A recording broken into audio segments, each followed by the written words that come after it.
Have you ever thought about a war that isn't fought on some distant battlefield, but right inside your own body? It's this silent, cellular conflict where the lines between friend and foe they get really blurry. So let's dive into this hidden world of blood cancer.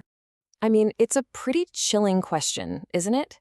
Our bodies have this amazing, super sophisticated defense system. But what happens when the very cells that are designed to protect you actually become the aggressors? That's the central mystery we're going to unpack. So where does it all start? Well, it begins deep inside our bones, in a place called the bone marrow. You can think of it like a nonstop, bustling factory that's constantly turning out all the vital parts of our blood. But every now and then, just a single error on that production line can trigger a complete and totally silent takeover. So what is blood cancer exactly? At its heart, it's a disease of that factory.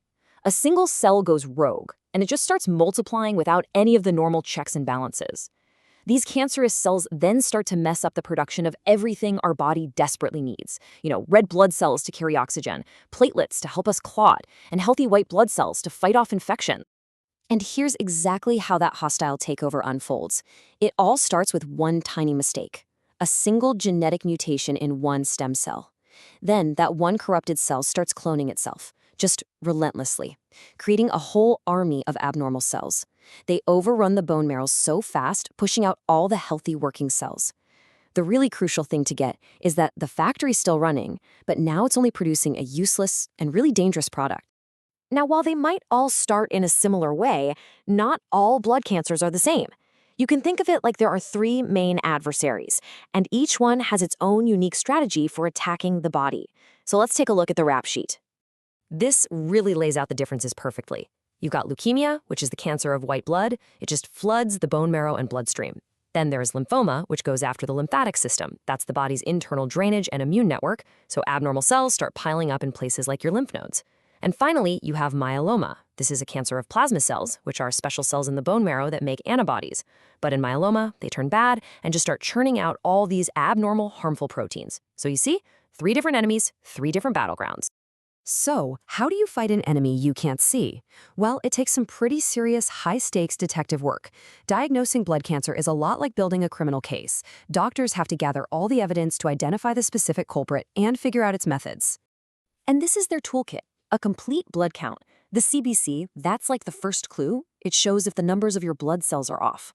A bone marrow biopsy, that's like getting a sample right from the crime scene itself. Then there's flow cytometry, which helps identify the specific fingerprints on the cancer cells.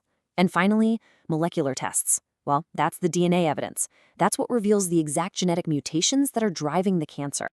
And this right here is why all that detective work is so incredibly critical. This case study shows how finding one specific genetic marker, the BCR-ABL gene, let doctors use exactly the right kind of therapy. That one molecular clue led directly to a complete remission. It's just a perfect example of how science turns information into a weapon against disease. The way we fight this war has changed dramatically. I mean, we've moved from using what were basically blunt force attacks to deploying these highly accurate precision strikes. It's amazing to see how the arsenal has evolved. Just think about it. Back in 1845, we were just able to put a name to the disease. By the 1970s, we had combination chemotherapy, which was a huge step, but really tough on patients. The real revolution, though, started in 2001. With the first targeted therapy, a drug that could actually hunt down cancer cells based on their specific weaknesses. And today, we're in a whole new era where we're actually teaching our own immune systems to do the fighting for us. This really captures that shift perfectly. Chemotherapy, it's that blunt instrument. It's effective because cancer cells divide fast, but so do a lot of healthy cells in our body, right? Like in our hair and stomach, which is why you get those side effects. But targeted therapy, that's the precision strike. It's designed to hit specific targets that only the cancer cells need to survive, leaving most of your healthy cells alone. But what if the ultimate weapon wasn't some chemical or a drug? What if it was our own bodies? That's the revolutionary idea behind immunotherapy. We are now learning how to turn our own immune systems into highly specialized, cancer-destroying machines. And one of the most exciting advances is something called CAR T-cell therapy. Honestly, it sounds like something straight out of science fiction. Get this, Doctors take your T cells, your immune system soldiers, out of your body. In a lab, they genetically re-engineer them, giving them brand new receptors that act like a GPS system for finding cancer. Then they grow millions of these new super soldiers and infuse them back into you. The result is what they call a living drug that hunts down and kills cancer with incredible precision. It's offering brand new hope to people who had run out of options. This chart really tells the whole story of progress. We went from treatments that caused a lot of collateral damage to therapies that could spare most of the normal tissue, and now to therapies that actually use the body's own natural defenses. Every single step is a move toward more effective and less harmful treatments. So the big takeaway here is this. We are living through a complete paradigm shift. The future of fighting blood cancer isn't just about killing cancer cells, it's about doing it intelligently. It's about creating personalized treatments based on a person's unique cancer, and even using their own cells to win the fight.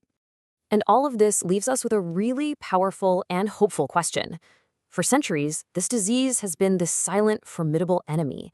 But now that science is learning how to literally weaponize the very cells that make us who we are, we have to wonder, is a future free from this internal war finally, truly, within our grasp?